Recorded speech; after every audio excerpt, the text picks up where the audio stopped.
কিছু করা যাবে না, জাস্ট কালকের নিউজটা নিয়ে এখন আপাতত হ্যাপি থাকো।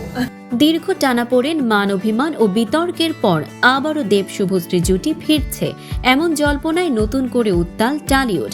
এই গুঞ্জনে আগুনে ঘি ঢেলেছে শুভশ্রীর সাম্প্রতিক প্রতিক্রিয়া, যা ঘিরেই ভক্তদের বিশ্বাস আরও পোক্ত হচ্ছে। সম্প্রতি বড়দিনে মুক্তিপ্রাপ্ত ছবি লহ গৌরাঙ্গের নাম রেয়ের হল ভিজিটে গিয়ে শুভশ্রী সংবাদ মাধ্যমের মুখোমুখি হন।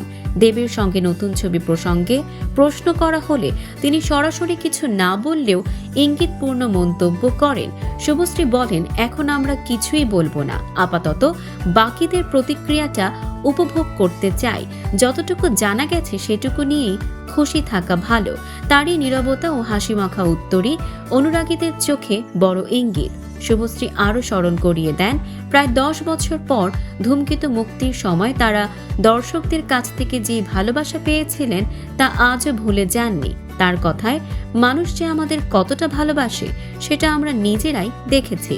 সম্প্রতি অভিনেতা ও পরিচালক পরমব্রত চট্টোপাধ্যায়ের পারিবারিক অনুষ্ঠানে দেব ও শুভশ্রীকে দীর্ঘ সময় একান্তে কথা বলতে দেখা যায়। সেই মুহূর্ত থেকেই ফের জল্পনা শুরু হয়, তাহলে কি কমেছে তাদের দূরত্ব? এরপর এক সাক্ষাৎকারে শুভশ্রী জানান, ভালো গল্প ও সঠিক সময় এলে তিনি দেবের সঙ্গে কাজ করতে আপত্তি করবেন না। নতুন সিনেমার নাম বা নির্মাতা এখনো আনুষ্ঠানিকভাবে ঘোষণা হয়নি, তবে টলিউডে গুঞ্জন এটি হতে পারে দেবের ব্যবসা সফল ছবি খাদানের সিকুয়েল।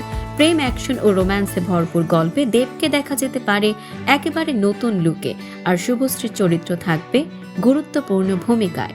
দর্শক, সাম্প্রতিক ও চমকপ্রদ সব খবর পেতে ফলো করুন আমাদের ফেসবুক পেজ CB24 টিভি এবং সাবস্ক্রাইব করুন ইউটিউব চ্যানেল CB24 অফিসিয়াল।